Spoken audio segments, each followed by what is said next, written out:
संत कबीर उच्च कोटि के संत, जाति बहुत छोटी है। अपने परिवार के संग रहते हैं और चारों दिशाओं में उनकी ख्याति फैल रही है संत कबीर की।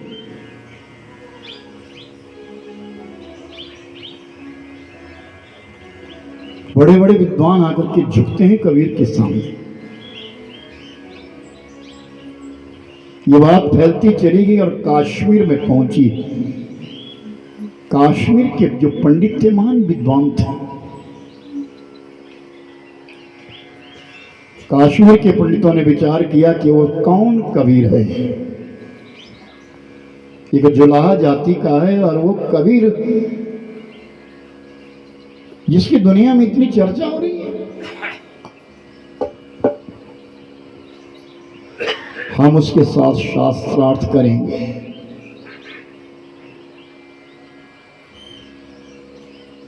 हमारा उसका मत एक कैसे हो सकता है, हम उसकी परीक्षा लेंगे। तो ब्राह्मणों की टोली कश्मीर से चली और कबीर के पास। कबीर कहाँ रहते हैं? बनारस, वाराणसी, काशी धाम। पूछते पूछते काशी पहुंच गए और पूछा कि कबीर कहाँ रहता है।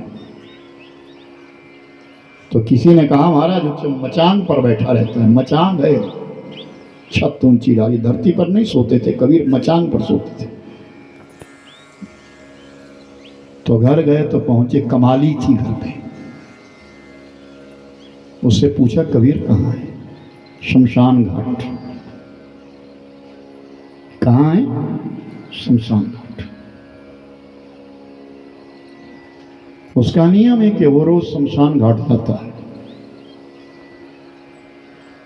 उसने अपनी जिंदगी में नियम ले रखा कि वो रोज शमशान घाट जाएगा।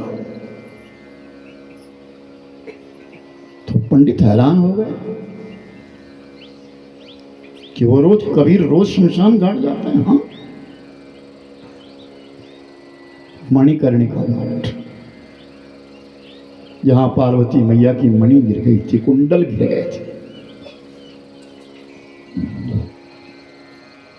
जहां आज भी 50-50 मील से किसी की मौत होती है तो मुर्दा उठा करके लोग लाते हैं और मणिकर्णिका घाट पर जलाते हैं। आज भी प्रातः काल से दिन और रात मुर्दे जलते हैं। हमारे यहाँ रात्रि में दान नहीं करते, लेकिन उस बनारस में, काशी नगरी के बीच में दिन और रात मुर्दा जलता है।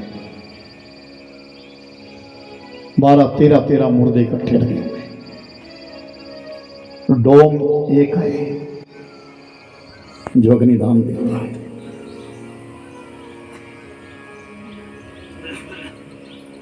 तो कबीर नित्य प्रति वहां जाते हैं और उस व्यक्ति को जलते हुए देखते हैं। तो कहा कि शमशान घाट पर बहुत लोग होंगे, हमें तो कबीर से मिलना है। हम कैसे जानेंगे कबीर कौन है? मेरे कबीर के माथे के ऊपर एक ज्योति चमकी है, देख लेना। जिसके मस्तक के ऊपर ज्योति चमकी होगी वो कोई और नहीं है, वो मेरा कबीर है।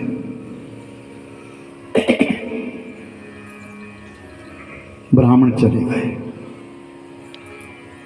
2 घाट है साथ साथ में, एक हरिश्चंद्र घाट है, एक मणिकर्णिका घाट है। जहां नियमित वही मुर्दे को गंगा में स्नान करवाया जाता है। मुर्दे का मुर्दा स्नान करवाना, ला करके सीधा चिता पर रख देना और वहीं पानी डाल करके अस्थियां विसर्जित कर दी जाती, गंगा में डाल दी जाती है। मैं स्वयं देख करके आया हूं, कथा करके आया हूं। आज भी बहुत सारे ऐसे कक्ष बने हैं जहां लोग किराए पर रह रहे हैं, अपनी मृत्यु का इंतजार कर रहे हैं, कब हमारी मौत हो और काशी में हो। क्यों? कि जिसकी भी मृत्यु काशी में होगी वो नरक में नहीं जाएगा। मरने वाले के कान में भगवान शंकर जी तारक मंत्र कहते हैं। दो बड़ी विशेष है काशी जी की, एक अन्नपूर्णा और काल भैरव। विश्वेश्वर भगवान तो ही है।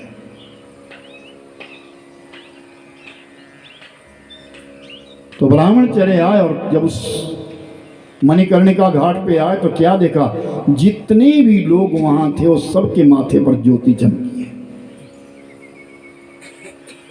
बिना ज्योति के कोई नहीं। तो विचार करने लगे कबीर किसको पूछे, कबीर कौन है, यहां तो सबके माथे पर ज्योति चमकी है। पूछ नहीं सके, किसी को पूछ नहीं सके। और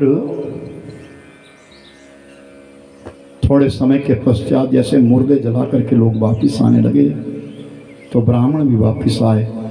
आकर के चौराहा है, गलियां हैं, उन चौराहे पे जब पहुंचते कुछ लोग इधर जाते, कुछ इधर जाते, कुछ उधर जाते, कुछ उधर जाते। जैसे जैसे लोग बिखरने लगे वैसे वैसे उनकी ज्योतियां खत्म होने लगी।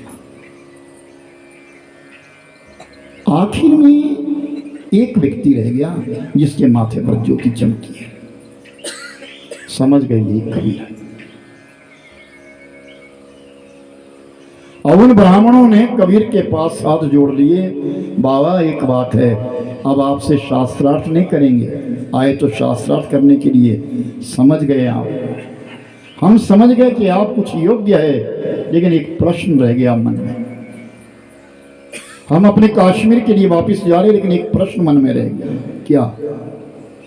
कि शमशान घाट पर जितने भी लोग थे सबकी ज्योति चमकी थी मस्तक के ऊपर, लेकिन जैसे जैसे शमशान छोड़ा वैसे वैसे उनकी ज्योतियां खत्म होने लगी, लेकिन आपके माथे की मणि अभी भी चमकी है। ये क्या कारण है? तो कबीर कहते कि जब ये शमशान घाट पर गए थे तो इनको अपनी मौत याद थी। जिसको भी अपनी मृत्यु याद आएगी उसका मस्तक जरूर ठनकेगा, उसकी ज्योति चमक जाएगी। जैसे ये लौटे, जब अपने घर के लिए लौटने लगे तो मृत्यु को भूल गए, संसार याद आने लगा। मुझे अभी भी मुझे अपनी मौत याद है, इसलिए मेरी ज्योति चमकी है। अर्थ, अपनी मृत्यु के बारे में जरूर सोचना। कितने लोग चले गए, जो लोग चले गए उनकी याद करिए जरा, वो क्या लेकर के गए, उनके पास ऐसा क्या था जिसको लेकर के गए? कुछ नहीं लेके गए, सब कुछ यहां छोड़ करके गए। और हम भी सब कुछ छोड़ करके जाएंगे। हमारे संग में केवल हमारा कर्म जाएगा। नेकी की होगी वो साथ जाएगी, बुरा किया होगा वो भी संग जाएगा। गौ, गंगा, गीता, गायत्री और गुरु,